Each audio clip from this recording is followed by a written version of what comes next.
Let me tell you of a game you never gave notice. Let me tell you of a game that you've always wanted to play but never heard about.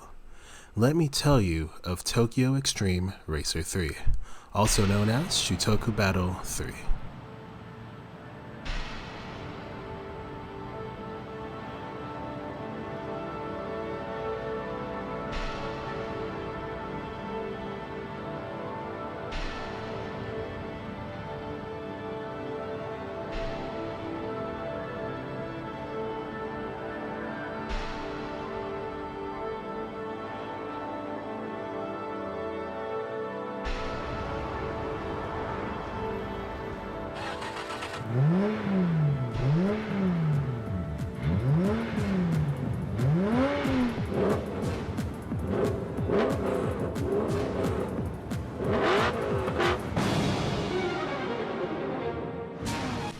This is a street racing game that'll scratch that itch of Japanese street racing you've always wanted to reach. Based on the expressways of Japan, you'll get to explore what it was truly like to be a street racer in the highways of Japan. Games like Need for Speed and Midnight Club always focus on the street racing scene of the States, taking inspiration mostly from movies like Fast and Furious. However, TXR3 is grounded in the roots of highway racing in Japan and popular anime like Wangan Midnight and a hint of Initial D, but at the end of the day this game is about high-speed highway racing. Everything down to the 90s and early 2000s car culture in Japan is what influences this game to be what it is, and it shows in all of its aspects and even in its main health bar mechanic. In this game, you'll race on the very same highways that these daredevils drove through every night at almost 150 miles an hour. Ever heard of the C1 loop? That is most definitely in this game, and it is made almost to its exact liking. Every curve, bump, and even landmark makes its appearance on the loop. The amount this game goes through to remake the highways of Tokyo is almost scary for a game made in 2003. And the C1 loop is just the beginning of the amazing amount of dedication they put into this game. Unlike their last games, they not only trumped the detail in the Tokyo alone, but made 2 more maps in Nagoya and Osaka, which beat out the detail even more as standalone maps, with their own unique challenges and weather, yes weather, to deal with. However, let me not overhype the weather, they're all just different versions of rain with some special effects with snow, fog, or thunder to keep you attentive. These maps are never before seen in any previous game, and they bring with them an entirely new lore with the amount of new rivals they bring to the table, setting the stage for some epic battles.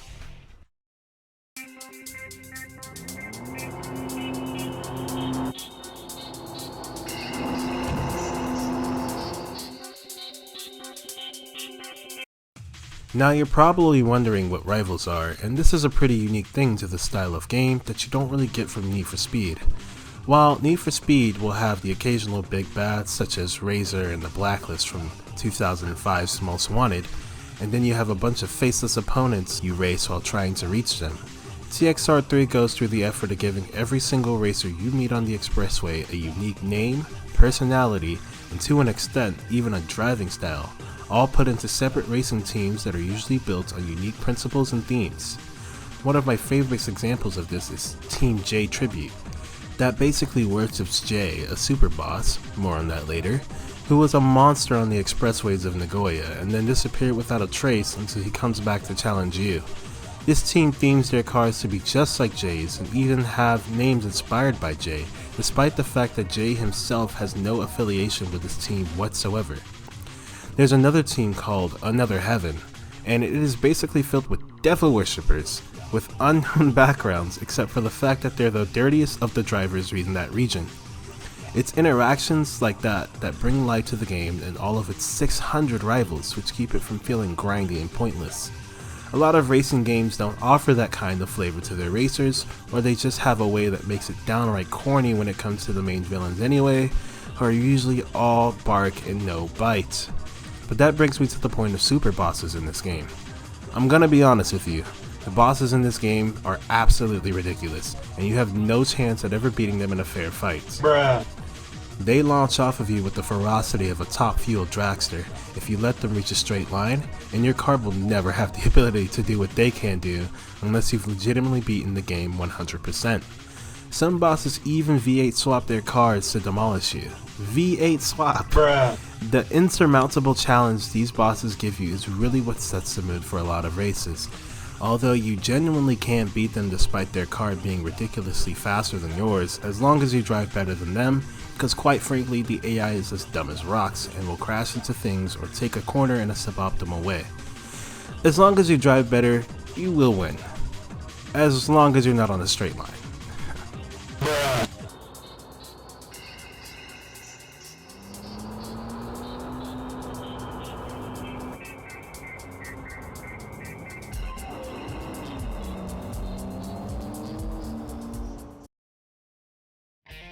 The main mechanic to the game is basically the health mechanic, in which I believe the game calls SP.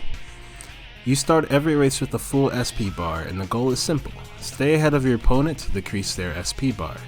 The further away you get from them, the faster their health bar decreases. You also need to be wary of driving cleanly, as crashing into things can decrease your SP bar, and sometimes in huge chunks, depending on what you hit. It's a good system that discourages things like wall riding, as you can lose a huge chunk of SP from doing so, but it can still be done if you can pull it off without throwing the race. As I said earlier, the AI is as dumb as rocks, so most of the time they'll wall ride a sharp turn, completely blitzing you while only having a sliver of health left.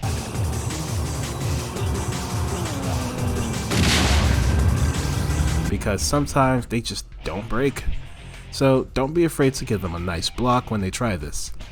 You initiate races by driving up behind the rival and flashing your lights, and usually they'll accept unless they're a wanderer, which in that case they may have different requirements for them to accept your challenge, which you may have to find out yourself, or you could Google search it like I did. Wanderers are basically teamless rivals, like you, who drive around for their own personal reason and usually give you the pretty penny when you defeat them.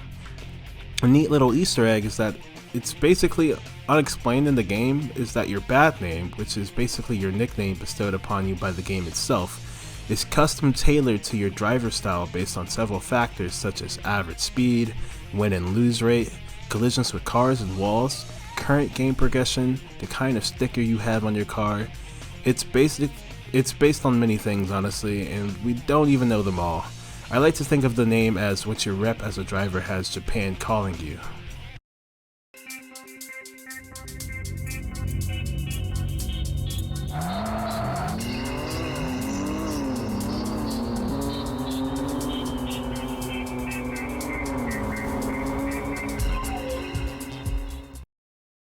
Now, let's talk about the cars in this game, because the lineup really reflects the ideals of Japanese street racing in that everything is fair game and you can race whatever has four wheels because people will race everything. It's not just your typical JDM choices like your Supra, Skyline, and RX-7, but you can race anything from a Scion XB to a De Tomaso Pantera or a Mercedes SL. One of the final bosses of the game literally drives a freaking Ford GT, and the Ford GT wasn't even out when this game came out yet. The car lineup is absolutely insane, and even though there's no Lamborghinis or Ferraris, the car list was still as inspired as it could be with the licenses they were able to obtain. One of the biggest hits to this game, however, was the loss of Honda, which at the time, Honda was very against their cars appearing in any street racing games, sort of like a certain Toyota in 2019, and therefore they weren't able to get any Hondas in the game this time around, unlike their previous games, where they just renamed the Hondas to something else to shake off some heat. It's a huge blow to the game because how can you have street racing without some bottle rocket Civic in the scene?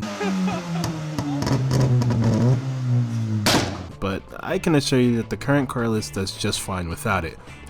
But this wasn't the only game to face Honda's fury, as both Need for Speed Underground 2 and Most Wanted had no Hondas unless in Underground 2's case you played the North American version. Moving on from that, however, the cars are all unique with their own handling styles, engine sounds, customization, and tuning properties. The level of depth that the car customization has in this game runs pretty deep, but not so much in the visual department so much so as it does in the performance department. I will admit that the visual customization, while inspired by actual parts in real life, is maybe a little boring for some cars compared to others, but some look absolutely fantastic, and like I said earlier, are based on real life aftermarket parts. with lots of adjustable parts of the car to customize.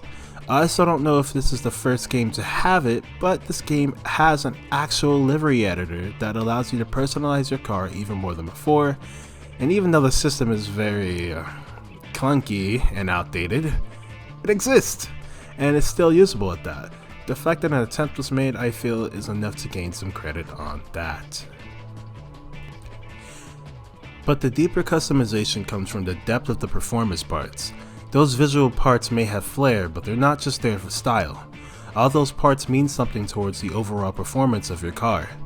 Hoods on your car do not only drastically reduce the weight of your car, but also greatly increase the cooling you get so your car doesn't overheat as fast during long sessions of night racing. Front bumpers improve aerodynamics as well as light in the car, and spoilers improve downforce and give you access to downforce tuning, as well as still light in the car. You can choose different sets of tires which you will be switching in between based on weather conditions. You can properly tune your transmission as much as you'd like, tune your suspension for a proper race build to handle the different layouts of the 3 cities, and even adjust the amount of boost your turbo provides. For an arcade game, the game truly respects the deeper aspects of tuning a car. When you race at night, not only do your tires start to wear if you're doing too many races in a single night, but your car begins to overheat more and more for every race you do. If the temperatures get too high, you suffer a huge loss in performance. There are even pit stops, which are more like designated rest areas that actual racers in Japan use to let your engine cool off to extend your night of racing, and they allow you to fine-tune certain aspects of your car, such as maybe gear tuning and suspension.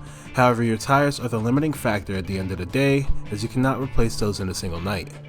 Turbo aspirated cars are also more prone to overheating than naturally aspirated cars, meaning turbo cars have shorter nights or more pit stops, but traded off for the ability to boost their turbos to higher pressures for monstrous acceleration.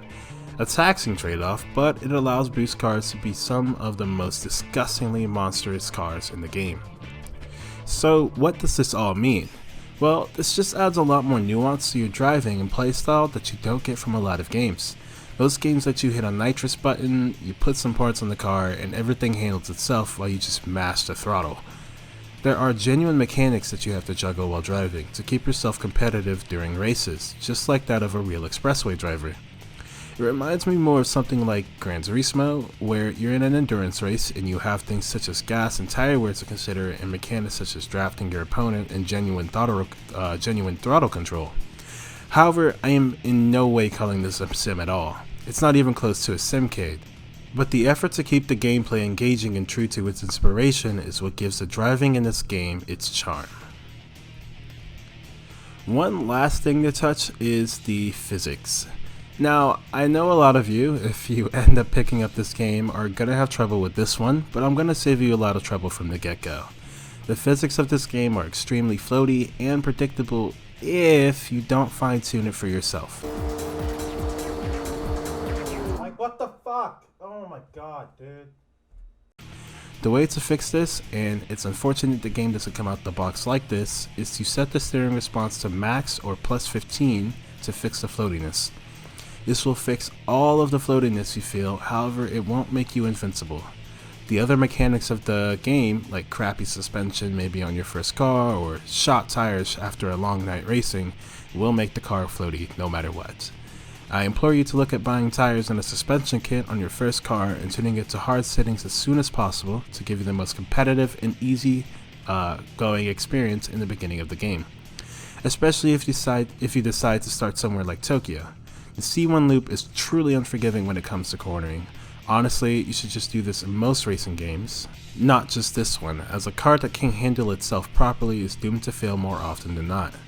But once you get past that hurdle, the physics are fine and the cars will drive normally. Some cars are obviously a bit more floaty than others, like the old muscle cars, but that's just the characteristics of the car and they usually make up for it somewhere else. But as I said, every car has a unique handling signature, and that's just how it is in real life. Some cars will handle like trash.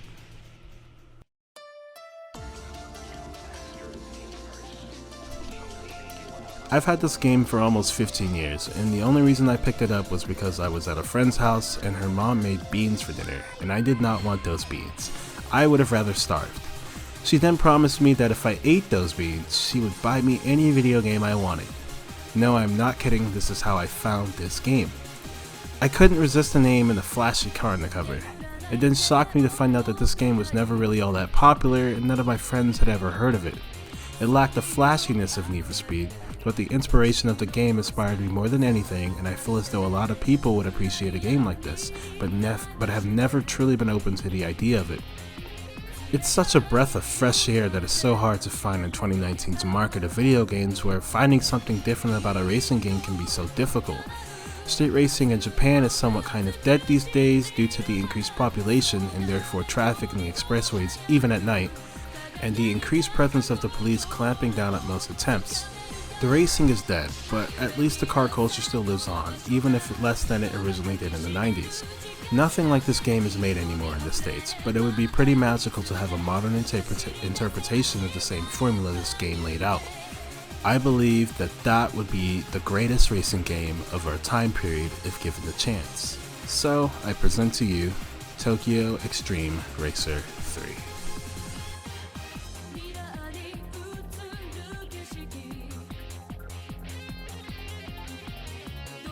This is one of my first sort of documentary style videos of a video game.